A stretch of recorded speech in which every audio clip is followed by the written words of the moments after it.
प्रणाम जानिए उपस्थित अन्यान्य श्रद्धालु सज्जन वृंद के यथोचित सम्मान ज्ञापन पूर्वक भक्त भगवाने अमृतमय लीला कथा श्रवण करे आत्ममंगल बरण करार चेष्टा करछि। जय गौर प्रेमानंदे।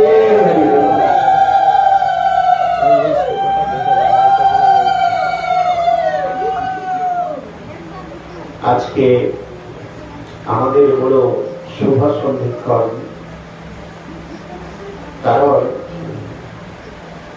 আমরা একত্রিত হয়েছি এমন একটি সময় যেখানে আমরা একটি বৎসর আমাদের জীবন থেকে চলেই গেল, তাকে বিদায় জানিয়ে আগামী একটি বৎসরকে স্বাগত জানাচ্ছি একটি হরি কীর্তন এবং বৈষ্ণব সমাবেশের দ্বারা। তাই একটি আমাদের শুভ সন্ধিক্ষণ, কারণ সংসারে সার ভগবত কথা শ্রবণ এবং কীর্তন বড় স্বীকৃতিদান। আমরা যারা সবাই এখানে উপস্থিত হয়েছি, সমবেত হয়েছি, কিসের জন্য? হরি কথা শ্রবণ কীর্তন রূপ আরাধনার জন্য। তো বেশি কথায় যাব না। আমরা প্রত্যেক অধিবেশনে শ্রীমান মহাপ্রভুর অমৃতময় লীলা কথা চৈতন্য ভাগবত থেকে আমরা শ্রবণ করি, ঠিক তদ্রূপ আমরা চৈতন্য ভাগবত থেকেই শ্রবণ করব। রূপানুগ গৌড়ীয় বৈষ্ণব ধারায় যারা ভজন মার্গে রত হয়েছেন তাদের উদ্দেশ্যে একটি বার্তা। গত 1 এপ্রিল বাগবাজার গৌড়ীয় মিশনে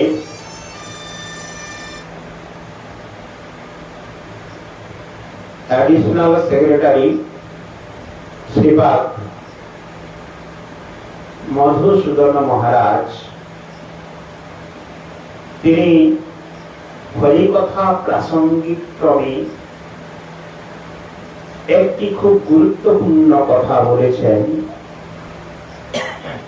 সেই প্রসঙ্গটা তুলে ধরছি যে শুদ্ধ ভক্তি যাজনকারী ব্যক্তিগণ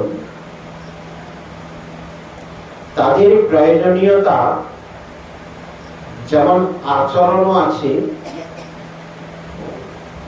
তৎসঙ্গে আর একটা প্রয়োজনীয়তা যে আমরা উপলব্ধি করতে পারছি না, যে উপলব্ধিটা করানোর জন্য শ্রীপাদ মহারাজ সুন্দরভাবে শাস্ত্র বাণীর দ্বারা বর্ণিত করেছেন। তার কথার মূল তাৎপর্য আচার বিহীন প্রচার হয় না, আবার প্রচার বিহীন আচার করেও লাভ নাই। তাই গৌর প্রেমানন্দে কথাটার যথার্থ অর্থ অনেকে হয়তো উপলব্ধি করতে পারলেন না। আপনি কিংবা আমরা শুদ্ধ ভক্তি যাজন করার জন্য আমরা যে গুরুপাদ পদ্ম আশ্রয় করেছি, নিষ্ঠা সহকারে বাড়িতে বসে ভজন করছি, সেই ভজনের যতটা প্রয়োজন ঠিক ততটাই ওই শুদ্ধ ভক্তির অমৃতময় বাণীর কথা শ্রদ্ধালুদের কাছে প্রচার করা। আমি প্রত্যেকদিন বাড়িতে অমৃত পান করছি, সহজ কথা এটা। আমি প্রত্যেকদিন বাড়িতে অমৃত পান করছি, কিন্তু আমি ওই অমৃতের সন্ধান অন্য কাউকে দিচ্ছি না। বোঝাতে পারলাম? তাহলে আচরণ যেমন প্রয়োজন প্রচারমুখী যদি না হই তাহলে সেটা সম্পূর্ণ শুদ্ধ ভক্তি যাজন বলে না। আবার অনেকে আছে প্রচার করতে খুব আগ্রহ কিন্তু আচরণবিহীন হয়ে গেছেন, যাকে মহাপ্রভুর রূপানুগ ধারায় ভক্তি বিনোদ ঠাকুর ছিলা ভক্তি সিদ্ধান্ত সরস্বতী গোস্বামী প্রভুপাদ সহজিয়া বলে আখ্যায়িত করছেন। তো সেটাকেও শুদ্ধ ভক্তির ধারা বলছে না। তাহলে বিষয় হচ্ছে আমরা যেমন শুদ্ধ ভক্তি যাজন করছি, শুদ্ধ ভক্তির আচার আচরণ করছি, সেই শুদ্ধ ভক্তির ধারাটা, শুদ্ধ ভক্তির আচরণটা শ্রদ্ধালু ব্যক্তি। কারণ নাম অপরাধীতে ৮ম নম্বর নাম অপরাধে বলেছে না, অশ্রদ্ধা ৯ম নম্বর নাম অপরাধে বলেছেন অশ্রদ্ধাবান ব্যক্তির কাছে নাম উপদেশ নাম অপরাধ সমতুল্য। তার এটা আমাদের মাথায় রাখতে হবে। কেবলমাত্র শ্রদ্ধাবান, শ্রদ্ধাবান মানে তাদের হৃদয়টা খুব খুব জানার কৌতূহল, বৈষ্ণবদের প্রতি আদৌ শ্রদ্ধা, শ্রদ্ধাবান ব্যক্তি, সেরকম ব্যক্তির কাছে ওই শুদ্ধ ভক্তির কথাটা প্রচার করতে হবে। যাই হোক, অনেক তত্ত্ব কথা বারবার আমাদের আলোচনা হয়। দু একটা কথা যদি আমরা হৃদয়ঙ্গম করতে পারি তো সেটাই জীবনের সার। তো আমরা আরেকটি তত্ত্ব স্মরণ করব। শ্রীমদ্ ভাগবতম ৭ম স্কন্ধে ১১ অধ্যায়ে যুধিষ্ঠির নারদ সংবাদে বর্ণিত হয়েছে ধর্মের লক্ষণ কয়টা। ধর্ম যাচনকারী ব্যক্তি যারা যারা ধর্মেন আরাধয়ন, ধর্মের দ্বারা বিধিপূর্বক ভগবানের সেবা পূজা আদি করছেন, তাদের বিশেষভাবে জ্ঞাতব্যের জন্য শ্রীমদ্ ভাগবতী বর্ণিত হয়েছে। সেই ধর্মের লক্ষণ কয়টা জানেন কেউ? ৩০টি লক্ষণ রয়েছে। সেই ৩০টি লক্ষণ আমরা শ্রবণ করে চৈতন্য ভাগবতে চলে যাব। আর চৈতন্য ভাগবত একটু দয়া করে দেখে নেবেন কোন কত অধ্যায় কত দয়া, এটা হয়ে যাক তাদের জন্য। শ্রীমদ্ ভাগবতম ৭ম স্কন্ধ ১১ অধ্যায় ৭ম থেকে ১২ শ্লোক। ধর্মমূলং হি ভগবান সর্ববেদময় হরি স্মিতং চ তদ্বিদ্যাং রাজন্যেন চাত্মপ্রসিদ্ধতি সত্যং দয়া তপঃ শৌচং তিতিক্ষেথা সমুত্তমঃ আহিংসা ব্রহ্মচর্যং চ ত্যাগ সাধ্যার্জবম সন্তোষঃ সমদৃক সেবা গ্রাম্যো পরমাসময়ৈ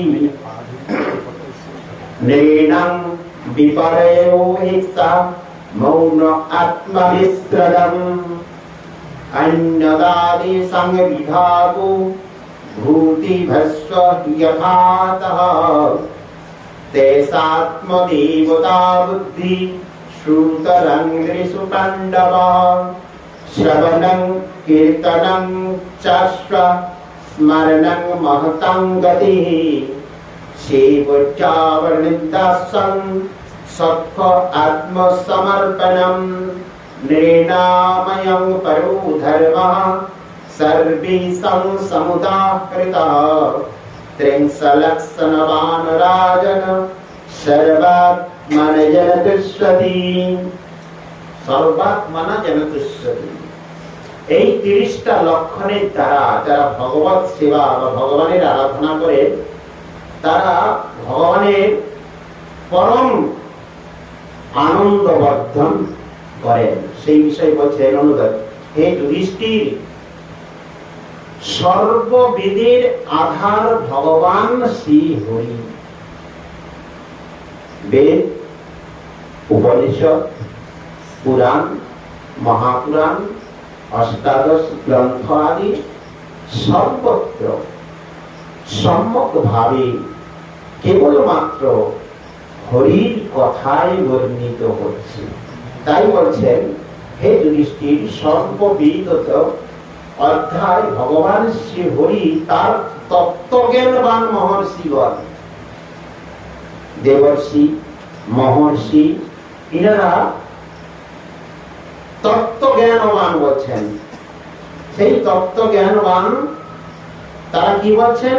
প্রদর্শিত পথ, তিনারা যে পথ দেখিয়েছেন, যার থেকে সেই পথ অনুসরণ করলে কি হয়? আত্মজ্ঞানী আসে, আছে। আত্মজ্ঞানী দূরীভূত হয়ে কি হয়? আত্মপ্রসাদের উপলব্ধি হয়। নিতাই গৌর প্রেমানন্দে। যারা ভজন করে তারা কোনো শোকগ্রস্ত নয়, ভয়গ্রস্ত নয়, দ্বিধাগ্রস্ত নয়। সে বড় চতুর, যেজন কৃষ্ণ ভজে। তার চাতুর্যতা রয়েছে, তার চতুরতা রয়েছে। তিনি তাই একমাত্র হরির প্রতি নিজেকে সমর্পিত করে তার আরাধনা করছেন। তাই তাদের আত্মগ্লানি আসতে পারে না। তারা কি করেন? আত্মা প্রসাদের উপলব্ধি ঘটায় এই তত্ত্বজ্ঞান, বেদজ্ঞগণের যে পথ প্রদর্শন। হে যুধিষ্ঠির, ধর্মের 30টি লক্ষণ শাস্ত্র সম্মত। সম্পূর্ণ ধর্ম অনেক জায়গায় বর্ণিত হয়েছে, দেখবেন। সম্পূর্ণ সত্য কার কাছে রয়েছে? ভগবান মানে কি? সম্পূর্ণ সত্য। এমনকি ঋষি মুনি আদির কাছেও 100% সম্পূর্ণতা নেই। তাহলে সেই জায়গায় বলছেন যে ধর্মের লক্ষণ 30টা, এগুলো জানা বিশেষ প্রয়োজনীয়তা। সেই 30টা লক্ষণ বলছেন সত্য। প্রথম নম্বরই হচ্ছে সত্যকে অবলম্বন করা, সর্বদা সত্যের পথে থাকা। যত বাধা বিপত্তি আসুক না কেন, আপনাকে চলাতে পারবে। সাময়িক দুঃখ কষ্ট আসতে পারে, কিন্তু সত্যকে অবলম্বন করুন। ভগবানকে ধরেছেন, তার আরাধনা করছেন, তিনি সম্পূর্ণ সত্য। যেখানেই সম্পূর্ণ সত্য, সেখানেই ভগবান। তার সত্য, দয়া, তপস্যা, শৌচ, কৃতিত্ব এবং সবচেয়ে বড় জিনিস বলছেন উচিত অনুচিতের বিচার।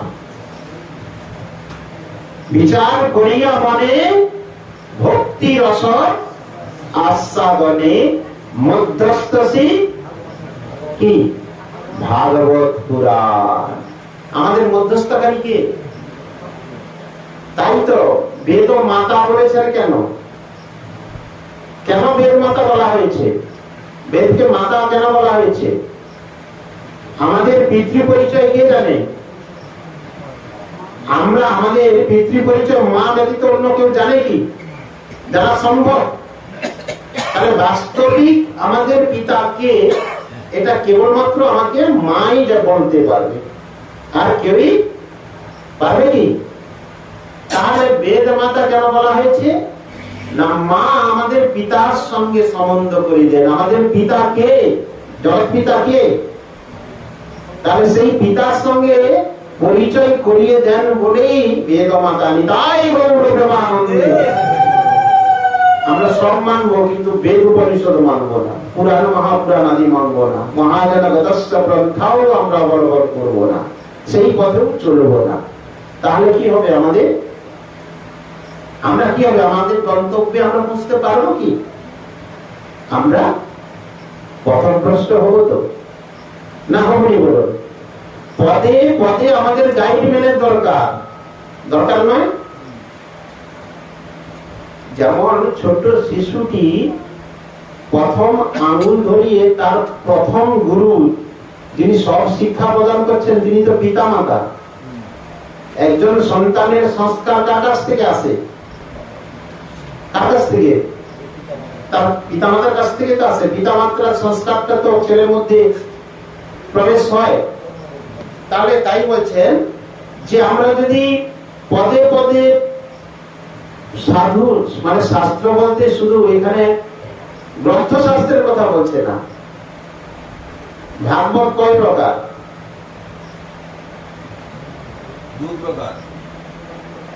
ভাগবত আমাদের কাছে দুটি প্রকার। দুই ভাই হৃদয়ের খালি অন্ধকার, দুই ভাগবত সঙ্গে করান সাক্ষাৎকার। এক ভাগবত বড় ভাগবত শাস্ত্র, আর ভাগবত এক ভক্তি রস পাত্র। নিতাই গৌর প্রেমানন্দে।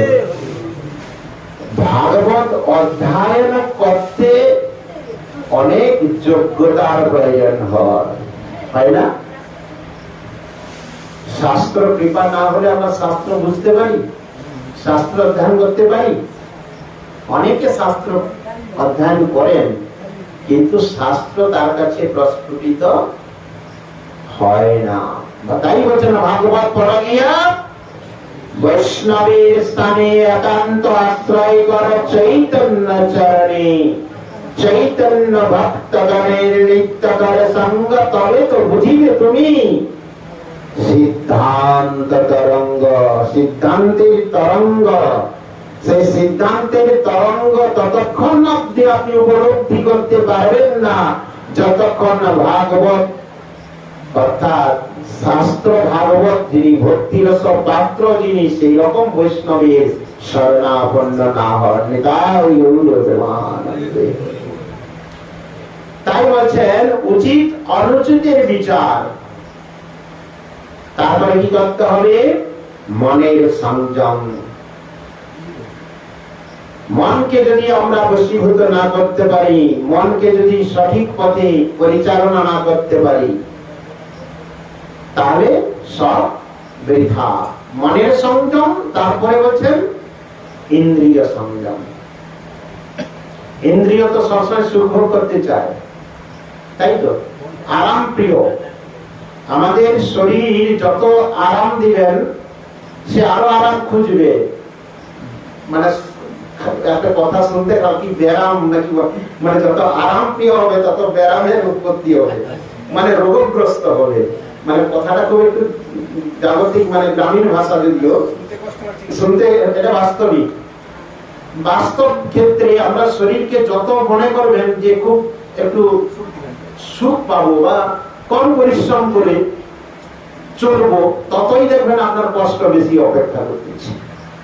তাই মনটাকেও যেমন বশীভূত করতে হবে ভগবত চরণে, ভগবানের সেবায়, ভগবানের আরাধনায়, সর্বদা ভগবতের সুখ বিধান। এখানে অন্যের সুখ বিধান নয়। জগৎ ভক্ত থেকে জগতের জীবনযাত্রার কোন ডিফারেন্স আছে কি? একজন সাংসারিক লোক সকাল হলে অর্থ উপার্জনের জন্য ছুটছেন, আবার একজন কৃষ্ণ ভক্ত তিনিও সকাল থেকে অর্থ উপার্জনের জন্য যাচ্ছেন। না জাননি যাচ্ছেন কিনা? উনিও বাজারে যাচ্ছেন কিসের জন্য? জাগতিক লোক যারা, তারা বাজারে যাচ্ছেন কিসের জন্য? ছেলে মেয়ের সুখ বিধান করার জন্য, সংসারের আত্মীয় স্বজনের সুখ বিধানের জন্য বাজার থেকে উৎকৃষ্ট সমস্ত জিনিস আনয়ন করতে, বাজার করতে যাচ্ছে। আবার একজন ভগবত ভক্ত তিনি বাজারে গিয়ে নতুন একটি কিছু ফল উঠেছে, তিনার চিন্তা যে এটা যদি ভগবানের সেবায় লাগানো যায়, গাছের একটা নতুন ফল, গাছের একটা নতুন ফুল, বাজারের নতুন জিনিস, ওটা যত মূল্য হোক না কেন ভক্তগণ কিনে এনে ভগবানের সেবায় লাগিয়ে আনন্দ লাভ করেন। আর জগতের লোক ওইটা এনে বলে মনে হয় আমার বাড়ির লোক আজ খুব খুশি হবে, বিশেষ করে তার মনে করছে আমার বিশেষ আজকে খুব খুশি হবে, খুশি যে কতটা হয়, তার ব্যতিক্রমী ঘটনা কি হয়, সেটা নতুন করে ব্যাখ্যা করার কোনো প্রয়োজনীয়তা নেই। কিন্তু আনন্দ উৎপাদিত হয় ভক্তদের, সেটা যখন ভগবানের ভোগ লাগান। তাহলে জীবন যাত্রা একই, উনি অর্থ উপার্জন করছেন, উনিও সংসারের সুখ সমৃদ্ধির জন্য কেনাকাটা আদি, সংসার গুছানো আদি করছেন, একজন ভক্ত তাই করছেন। ডিফারেন্স হচ্ছে উনি জগতের যেটা কি বলে অন্ধকার আচ্ছন্ন। এই অবধি বর্তমান সমাজে আপনি প্রত্যেকটি জায়গায় কি দরিদ্র, কি ধনী, কি মূর্খ, কি শিক্ষিত, সবার কাছে গিয়ে খোঁজ নিন কে সুখে আছে, কে কার পরিচ্ছন্নতা বজায় রাখছে, সবাইকে আনন্দিত রাখতে পেরেছে কেউ? এই কারাগারে কেউ কাউকে সুখ দিতে পারে না, সবাই নিজের স্বার্থের জন্য ছুটছে। এই যতক্ষণ না সম্পূর্ণ সত্যটা উপলব্ধি করতে পারবে, ততক্ষণ এই সংসারের মায়াজালে আবদ্ধ হয়ে আরো অধঃপতিত হতে থাকবে মানব। কিন্তু ভগবত ভক্তগণ সেটা বুঝে গেছে বলে তারা এটাকে ব্যতিক্রমী করে সর্বদা এই ভগবানের সুখের জন্য, তার সেবার জন্য, গুরু বৈষ্ণবের সুখের জন্য সমস্ত কার্য আদি করছেন। তাই বলছেন প্রথম মনকে সংযম, তারপর ইন্দ্রিয় সংযম। ইন্দ্রিয় সংযমের পর মনের মধ্যে অহিংসা ভাব উৎপন্ন হবে, হিংসা প্রবৃত্তি দূরীভূত হবে। এই সমাজে হিংসা প্রবৃত্তি একটা প্রধান ব্যাধি, যে ব্যাধিতে সমগ্র বিশ্বকে আক্রান্ত করেছে, করে না? হ্যাঁ কি না বলুন? সবাই সবাইকে হিংসায় প্রতিপন্ন, হিংসা চরিতার্থ করার জন্য মানুষ কত না নিচে নামতে পারে। সে জায়গায় বৈষ্ণব ধর্ম অহিংসা, হিংসার কথা বলছে না। তাই বলছেন মন সংযম হলে অহিংসা, অহিংসার দ্বারা কি আসবে? তারপরে ব্রহ্মচর্য প্রত্যেকের প্রয়োজন। আমরা গৃহী বলে এই নয় যে আমাদের ব্রহ্মচর্য তারপর দরকার নেই। যদি কেউ ব্যক্তি ভাবে, তাকে যোশীর সঙ্গে বলে আখ্যায়িত করেছেন। যোশীর সঙ্গে অনেক ব্যাখ্যা রয়েছে, আমি সে বিষয়ে যাচ্ছি না। তাহলে প্রত্যেক ভক্তরই উচিত ব্রহ্মচর্য পালন করা। ব্রহ্মচর্যের দ্বারা ত্যাগ আসবে, ত্যাগ সহ স্বাধ্যায় বলছে না, সিদ্ধান্ত বলিয়া চিত্তে না করো অলস। অনেকে মনে মনে ভাবেন যে তো শাস্ত্রের সিদ্ধান্ত, এই শাস্ত্রের সিদ্ধান্ত, এত তত্ত্ব কথা, এত কিছু জানার আমার কোনো প্রয়োজনীয়তা নেই।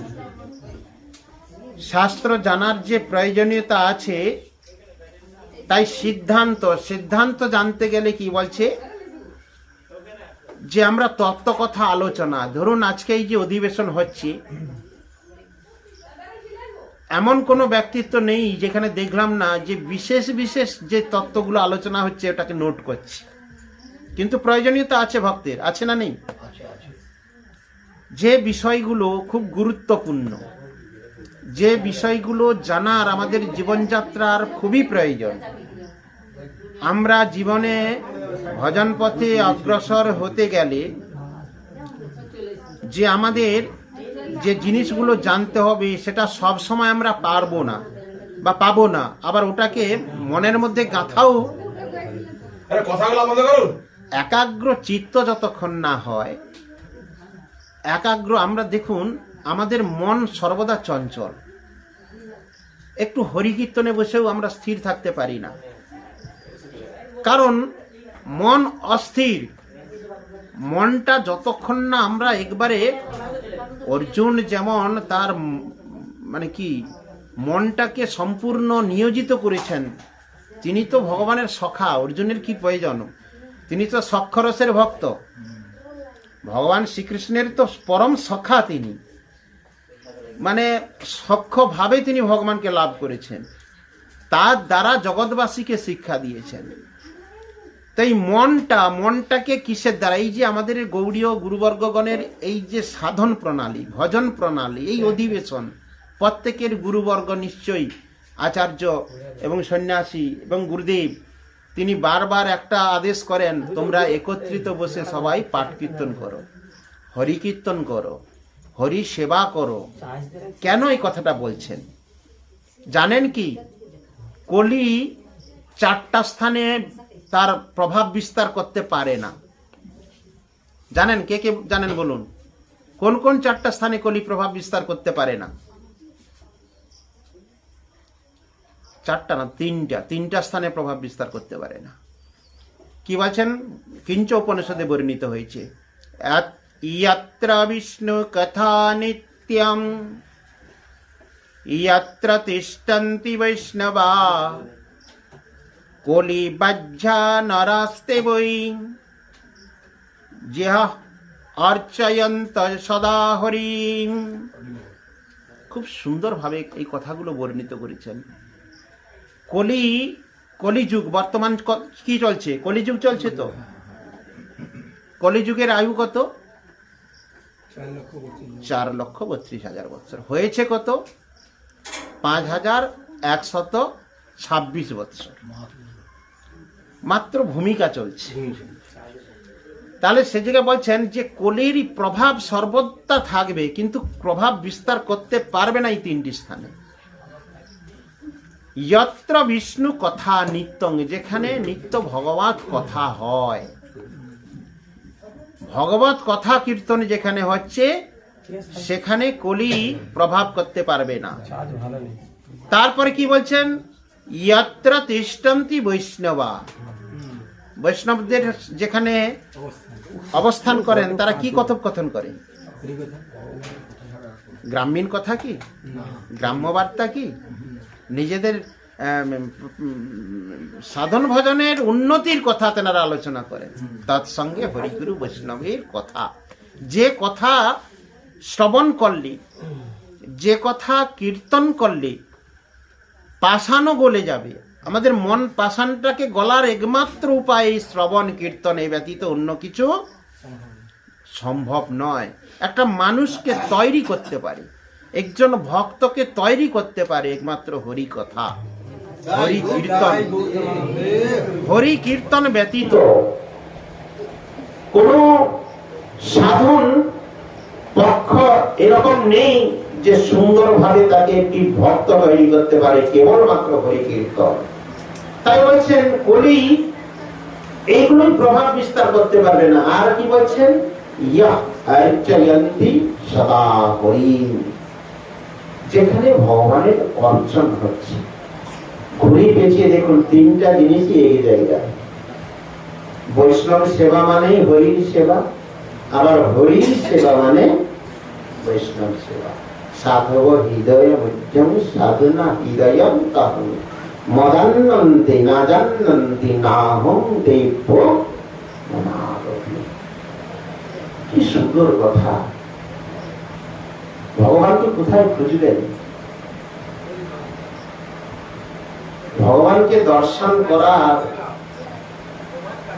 উপযুক্ত কিভাবে আমরা হব? ভগবানকে যিনি বশীভূত করেছেন, যাকে দর্শন করলে গঙ্গা স্নান তো দূরের কথা, সাক্ষাৎ ভগবত প্রাপ্তি হয়। আমরা দিনের দিন বৈষ্ণব বন্দনায় গাইছি, তোমার হৃদয়ে সদা গোবিন্দ বিশ্রাম, গোবিন্দ কহে নমঃ বৈষ্ণব পরাণ। তাই সাধকের হৃদয়ে মঞ্জন, সাধুর হৃদয়ে আমি। আমার হৃদয়ে সাধু, কি বড় বিচিত্র!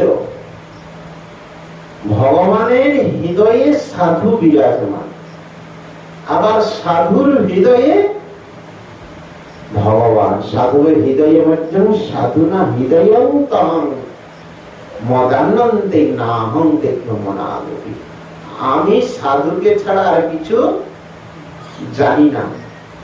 আবার সাধু আমাকে ব্যতীত আর কিছু জানে না। একজন ভগবত ভক্ত, নিষ্ঠাবান প্রেমিক ভক্ত, তিনার জীবন সবটাই কিন্তু ভগবানকে নিয়ে। তো ভগবান এরকম ভক্তের কাছে কি হয়েছে? বিকৃত হয়ে গেছেন। কেশগ্নি শুভদা মক্ষর একটা মানে কথা প্রসঙ্গে আসছে, ভক্তির উত্তমা ভক্তির অনেকগুলো ভাগ রয়েছে, এই স্টেজ গুলো রয়েছে। আমরা যতক্ষণ না ভক্তির স্টেজ গুলো না জানতে পারবো, গৌড়ীয় ভজন মানে এই দেনা পাওনার ভক্তি নয়, বাণিজ্যিক ভক্তি নয়। গ্রামীণ যেমন বাণিজ্যিক ভক্তির উদয় হয় না? ভগবানের কাছে মানসিক করে, আমার এই ঠাকুরকে আমার মানসিক রয়েছে, এই পূজার আমার মানসিক রয়েছে, মানে মনে করেন ভগবান একজন কর্মচারী, আমার কাজ করো তবে তোমায় ডাব দুধ দেবো, তোমার সেবা করবো, তোমার পূজা করবো। এটা ভক্তি নয়। গৌড়ীয় ভক্তিতে এই ভক্তির শিক্ষা দেয় নাই। অহেতুকি ভক্তি বলছে। অহেতুকি কথার অর্থ কি? হেতু কিংবা বিনিময় যার মধ্যে নেই। তারপরে কি বলছেন? সর্বোপাধি বিনির্মুক্তং তৎ